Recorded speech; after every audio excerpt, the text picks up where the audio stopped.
Well, good Monday evening, Living Water Church. And actually, as I just look at the clock, it is no longer Monday. It is 12:02. So happy first thing Tuesday morning. And it's been an interesting Monday day. I could say it did not go exactly to plan. I can have the best plans in the world, and I can have my whole day lined up, and God has a way of just stepping in and taking over. God has a way of stepping in and saying, yeah, I know you thought, and I know you think that you can, but I will. And my will be done here on earth as it is in heaven. And I got to witness that this Monday, as my best laid plans and my desires for that day didn't necessarily go to plan, but I can clearly see how God's hand of provision was upon the entire day, how he just stepped in and he made it so much better than I could have ever imagined. And that's so often times what we run into, what we face as we look back at the day that God's given to us, as we look back at the things that we've accomplished that day, or the things that we've struggled with that day. We can look back and we can see God's hand of provision, how he's provided for us, how he's walked us through it, as he's guided us that day. But in the moment, it doesn't always feel like that. In the moment, it can feel overwhelming. And in the moment, it can feel like a question can arise in our minds of, why, God? How could you do this to me? Why would you let this happen to me? And what we do at that point is we've stopped trusting in God's sovereign plan for our lives, and we've started saying, God, I know that you can, but God, I want to. God, I know that you have this in your grasp and in your control, but I still want to have a piece of it. I still want to have a part of it. And I need to learn to stop doing that. And I think many of you probably are in that same boat. I need to learn each and every day to give that day over to God and trust and rely on him, as he is in charge and I am not. And I need to wake up every morning and say that same thing. I've been doing that pretty much every single morning since actually Steve Logie, I don't know, maybe about a year ago, talked to us. I think it was at men's group, or maybe in a private meeting I had with him, where he said every morning he wakes up and he says, God, you're in charge and I'm not. And it's been a prayer of mine almost every single day. God, you're in charge and I'm not. And then, doesn't go too long into the day, maybe a little after breakfast or my third or fourth cup of coffee, and I'm already trying to take back over the day that I've placed God in charge of. And every single time I do that, it just leads to more headaches and sometimes even being upset with God. And what I need to learn to do is trust in him fully for that day and for the provisions of that day and for his guidance that day. And I want to learn to do that more and more each and every day as I walk this life out. And I just asked you guys this past Sunday, just yesterday or 2 days ago now, for thinking it's Tuesday. Have you ever been inconvenienced by being a Christian? And things come to my mind, and those things that are inconvenienced to me are just that my will and God's will weren't aligned at that time. Never is it that God needs to change his will to align with mine. It's that I need to change and learn to change my will to align with God's.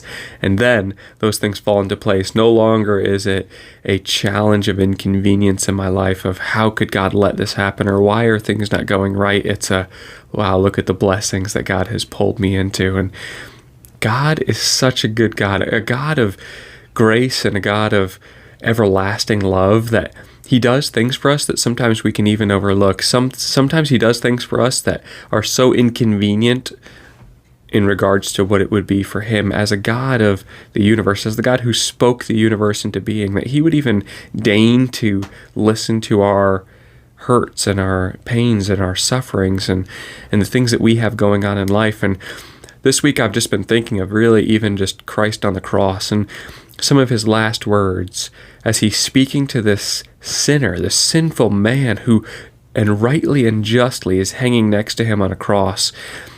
And I can't imagine the agony that was racing through his mind and his body at the time.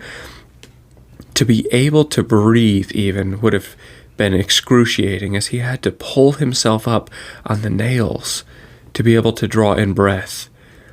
So to pull himself up on the nails and draw in breath, to be able to say, today you will be with me in paradise. To give that kind of hope to a man who was dying on a cross, who didn't deserve it. He couldn't do anything to merit it. He couldn't do anything to justify Christ giving him such mercy. To pull himself up on those nails and utter those words, today you will be with me in paradise, to bring him such hope in his last minutes here on this earth, shows the mercy of the kind of God that we serve. The kind of God that cares deeply about us and about the things that we're going through in life, our trials and our struggles. That's the kind of God that I can long to align my will with. That's the kind of God that I can strive each and every day to grow, to align my will with his, that I can submit to him each and every day, because I know the God that I serve loves me unconditionally in that light. I know that God would pull himself up on those nails on the cross and utter those very same words to me. Today you will be with me in paradise, while I was yet dead in my sin. That's the kind of God that I serve. That's the kind of God that you serve. It's a good God. And I love him for it. And I will always love him for it. I hope that you guys can grow to love that God too. I hope that you can grow to trust in him and place your trust in him and place your faith in him as you learn to surrender and submit each and every day to him. We have a couple events coming up, and one of those is the virtual event, But God, for CareNet. The virtual fundraiser, many of you have been to this year in and year out. It's their biggest fundraising event of the year, and this year they have to do it virtually. So we at this church, at Living Water Church, are going to have a meal at 6:30 on Thursday, 6:30 p.m., Thursday, April 8th, and we're going to live stream in that event, their virtual event, starting at 7:30. So if you can join that event, join us 6:30 p.m. Thursday, April 8th, here at the church. And because I want to get a count for food, I would ask that you please respond to me right in the comments section in the contact box. You can just write me an email, shoot me a text to that number that's listed, give me a call, let me know that you're coming so we can get a head count for who's going to be there.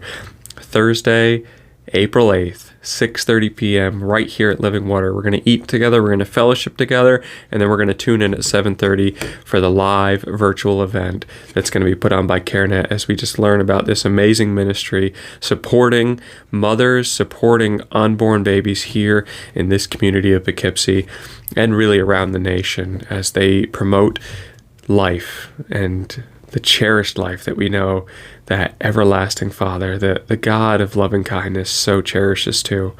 And I'm excited to be a part of this event.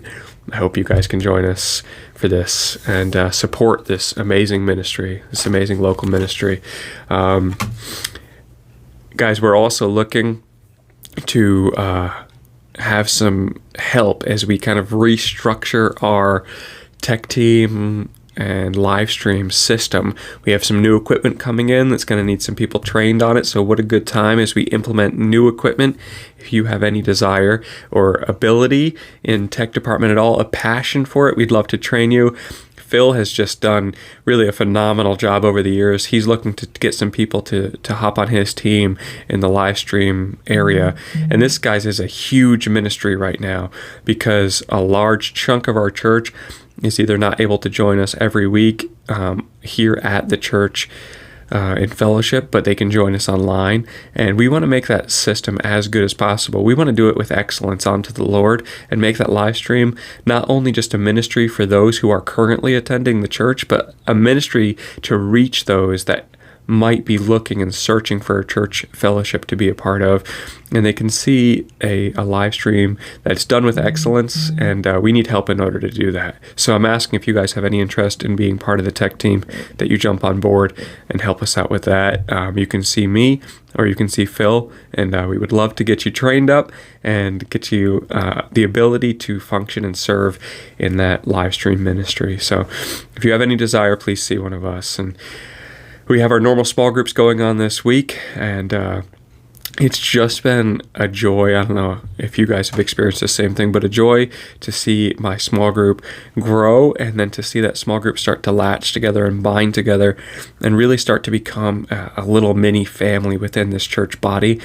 And if you guys are watching this and you are not involved in a small group, I would just challenge you to get involved this week in a small group. If you're not sure which one to be involved with, call me. I will give you a list of all the small groups that are running and active, what times they're involved. And if you are here on a Sunday, you can actually just check out the Bulletin TV and see all of the small groups that are up and running. And I think there's one going on pretty much every single day of the week, and many would love to have you come and be a part of their small group fellowship and really start to bind together with people here at the church and start to grow in love and admonish one another, grow and teach and train and love and care for those that are around us. And it's really what we're called to do in the Bible as we walk out this Christian life. So guys, if you're not involved in a group, get plugged into a group. It's where you're going to grow. It's where you're going to be strengthened. It's where you're going to be encouraged so much more than even on a Sunday. So get plugged in, get involved into one of those groups. And I'm also looking for a few other people to help me out with just some other odds and ends tasks around the church. So if you're looking to get plugged into a ministry, please reach out and let me know that you're willing to help, and I'll let you know about some of the opportunities that we have here to serve at the church. So I just pray that you guys have a blessed week. I pray that you've been encouraged by the messages of grace that we've been just privileged to hear about through this book of Galatians, written so long ago, 2,000 years ago, a book written that's touching my life drastically here in this time. So I pray you've been just as encouraged as I have been through this study of Galatians, and will continue to be so as we every week unpack more and more and more of the study of grace and truth. So I love you guys. I pray that you have a blessed week, and have a great rest of your Tuesday.